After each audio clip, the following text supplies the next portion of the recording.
Hi guys. Okay, so today we're going to go straight into three mistakes that are costing your F&B business thousands and how you can fix them now. These are going to be proven strategies to attract more customers, increase customer spending, and keep customers coming back. So, my name is Nadia, and what I do is offer growth strategy solutions to food and beverage business owners. And what I do differently is instead of offering you new solutions and big overhauls and costly strategies, I look at everything you've already got in place, look at how we can optimize all of those different things that you've got.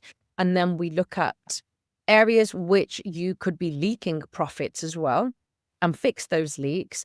And then add to that elements of consumer psychology so that what you're doing or saying or showing really resonate with what customers truly want. And that is what is making billions for other F&B businesses, the ones that have become multi-chain and international businesses who even in today's climate are not struggling at all. Consumer psychology is one of the ways in which they're really propelling forward. So we're going to get stuck in a minute, but first I want you to pause this video and go grab yourself a pen and paper and then come back and take notes. All right, so let's get started.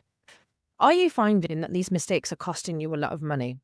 Because most businesses tend not to realize what is happening in each of those areas that's actually costing them to lose thousands in potential profit and revenue.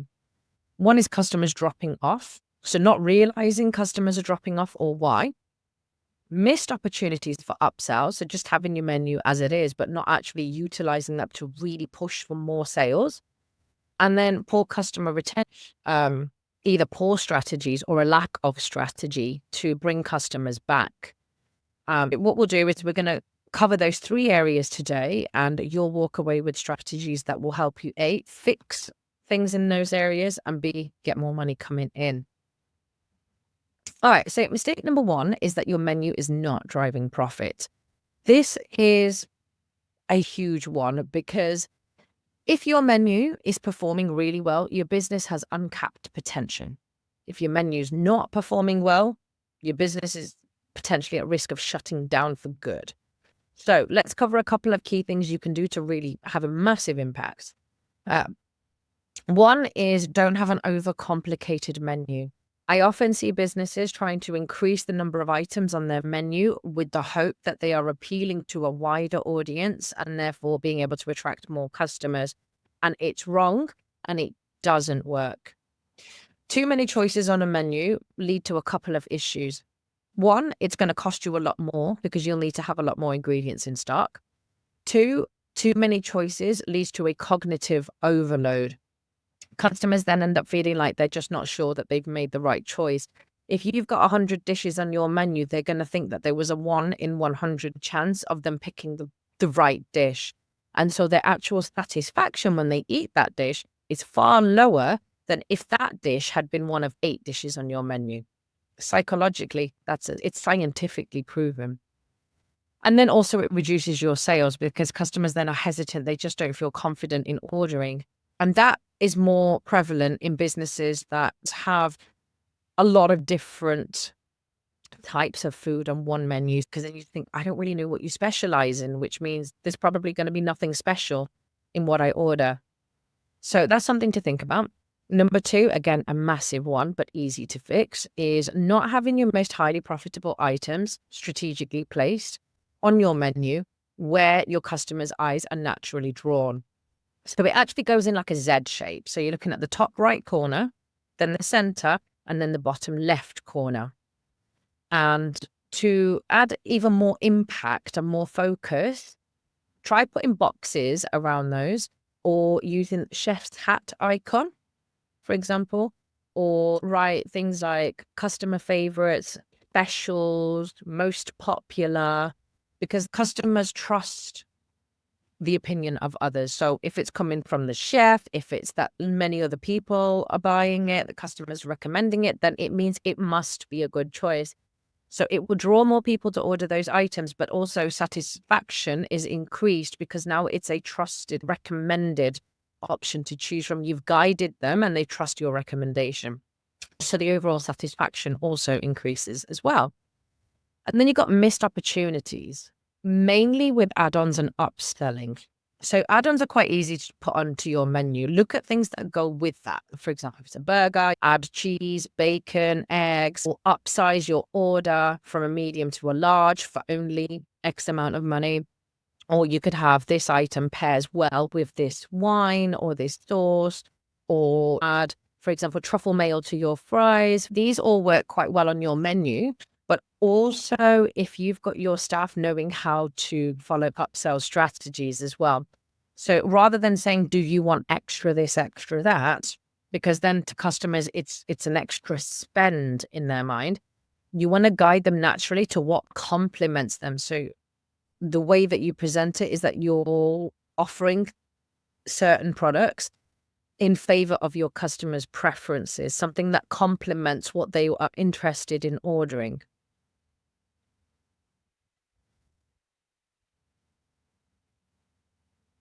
Sure. Another mistake, number 2, gaps in the customer journey, which are hurting your revenue. Now, customer journey is extremely important because if your customers are dropping off or they're not satisfied, again, your business is not doing well, and that's guaranteed.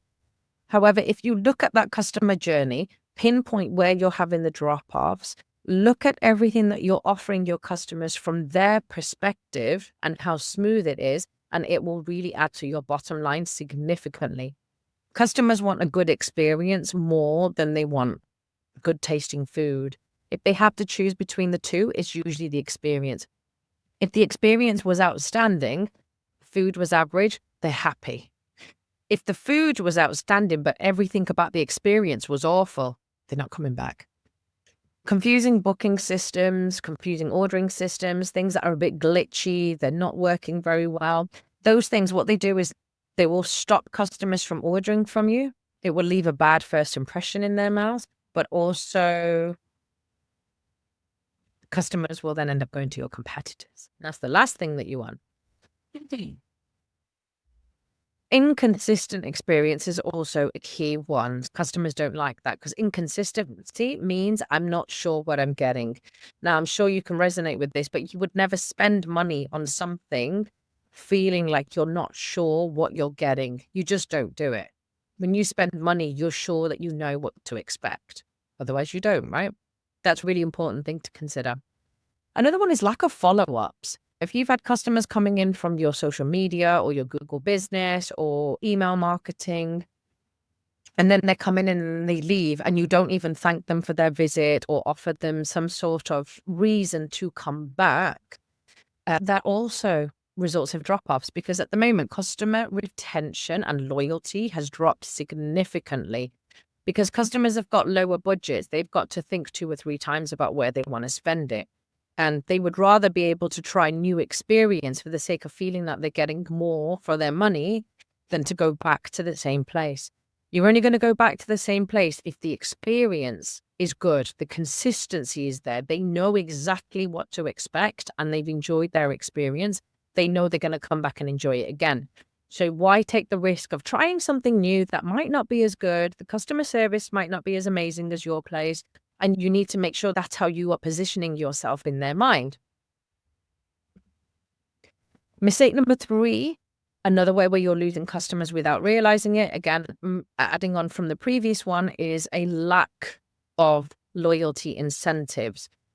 Sometimes it's really small things that have the biggest impact. For example, you could have just small little vouchers that you could just cut out and have them in a nice font where it says, thank you so much for choosing us today. And as a thank you, when you come back next time, please enjoy a dessert on us or a complimentary wine or whatever it may be. But then what you've done is you've acknowledged that you appreciate their business. You reckon to come to you when they could have gone to anyone else in that area. But then also as a way of thank you, you're giving them that incentive. But that incentive requires them to come back and spend more money with you. So again, that's good for your bottom line. So that's one idea, but also lack of personalization. If you've got customers coming in that you recognize have been there before, or you might remember what they've ordered or what they like or where they preferred to sit, If your staff remember those things, use it. It's those little things that really go a long way, because what you're doing to that customer is recognizing, valuing, and appreciating them. And that is how you get a loyal customer to spend 67% more, and how you save 5 times the amount that you would be spending on acquiring a new customer. And you see, these are little things, and they add 0 to little amounts cost for you to get that customer coming back. Like one free dessert, if that customer has to come back in and spend more money, is far cheaper than your advertising and marketing spends on acquiring new customers who just come in once and leave. Also, don't forget, your loyal customers are the ones that are going to be raving about your business, recommending you to their friends and family, and coming back again. So there is also like this knock-on domino effect of positive changes for your business that you don't even realize are happening. So quick recap, we covered poor menu strategies. So we've looked at ways and areas in which your menu is not performing as well as it could be, and as a result, you're not making as much money as you should be. Another one was gaps in the customer journey. So there are all these different stages, from when a customer first comes across your business to advocacy and loyalty and customer retention and everything in between. If things are not optimized, running smoothly, quick responses, very easy to find your information, a lot of sort of one click automations, whatever it may be. If you've got gaps in there, know one thing for sure: every single gap is 100% losing you customers. It's absolutely guaranteed. And then the last one that we just covered now is customer loyalty. If you've either got a weak strategy or no strategy at all, you are throwing money away, because acquiring new customers is far more expensive than retaining a loyal one. And as I said, also the word of mouth marketing that comes from a loyal customer is huge. It has such a positive impact on your business that it's even hard to measure. So quick wins that you can start with today. One is, if you're raising your prices, do it strategically. So give your menu a fresh look, update the pictures that you've got of your items so they're high quality images, but also make sure that the descriptions on the food items, they're descriptive, succulent, rich, decadent, velvety, crispy, marinated, organic, locally sourced. All of these things, they increase the perceived value of what is on your current menu. And then also make sure you're prioritizing promoting the most highly profitable items. So analyze your menu. Anything that's on your menu that, one, is not performing well, but it's also not profitable, those are the items that you should consider removing. And the ones that you want to prioritize the most are the ones that are the most highly profitable ones. Whether they sell or they need to sell, they could be selling better. We need to prioritize those. And then we also covered bundling strategies, add-ons, and upselling techniques. Again, all of these are to increase your customer spend.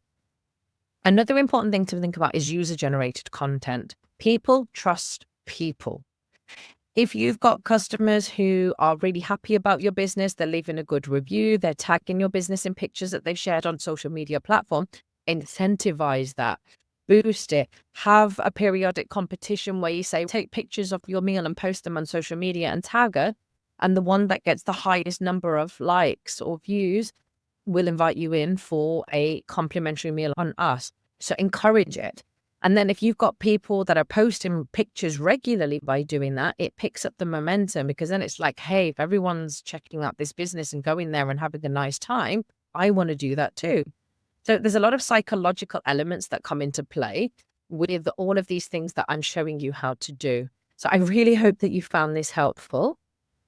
If you want me to help you fix these things, then I would recommend that you go for the free audit. For some people, it's enough to just review everything to do with the menu, the items, the profitability, the pricing, description, images, layout, which items are selling, which items are not selling, how you can make those items sell more, how you can properly position add-ons and upsells, and also how you can train your staff. So that comes with the menu audit.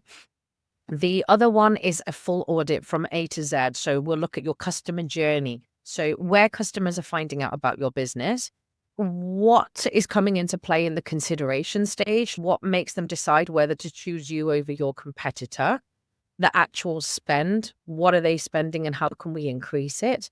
And then also looking at customer retention strategies and then advocacy as well.